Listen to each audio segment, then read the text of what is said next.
भाग्यर नियम को कहीं बदलाई पारिबे नाही। शुभ समय देखिबा परे श्रीरामंक विवाह मध्य होइथिला। राज्याभिषेकर समय को मध्य सर्वोत्तम भावरे बाछि दिया जाइथिला। तथापि ताहा स्थिर स्थायी होई नथिला किंबा तांकु सिंहासन मिली नथिला।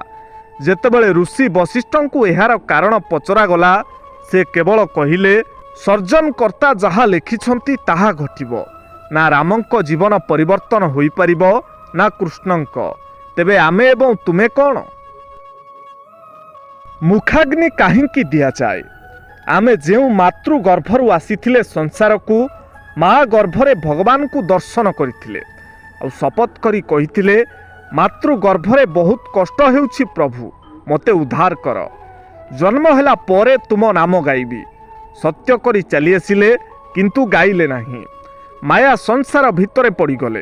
तेणु मरिबा समय जो तुंड हरिनाम गाई नथिला, सेही तुंडरे बा मुखरे निया दिया जाउछि, नहेले मुख पवित्र हेबो नाही। मेघनादंक माँ कहिले, पुत्र भगवान को शरण को जाओ एवं तांको सहित युद्ध करने चिंता कर नाही।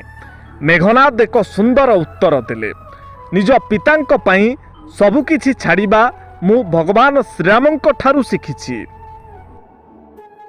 सांग माने विवाह परे पुअटी जदि माँ कथारे परिचालित हुए ताहले स्त्री मन दुख करे आ घरे अबा परिवार रे सर्वदा अशांति एवं कलह लागी रुहे।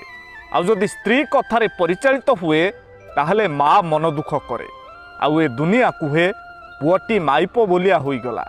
विवाह परे थरे माँ ता पुओ को पचारिला, तू काहाकू बेसी भल पाऊ, मते ना तो स्त्री को? एकथा शुणी पुओटी किछि समय नीरव रहिला आउ तापरे उत्तर देला, कहला, माँ ना मु तते बेसी भल पाए ना मो स्त्री को बेसी भल पाए। काहाकू बेसी आउ काहाकू कम भल पाए से कथा तो मु जाने ना, हेले मु तते जेतेबेले देखि दिए सेतेबेले मो स्त्री कथा भूली जाए। आ मो स्त्री रो स्नेह प्रेम भल पाइबा ओ जत्न को देखिले मोर तू मने पड़ी जाऊ। माँ एबे तू कह, माँ मु काहाकू बेसी आउ काहाकू कम भल पाए?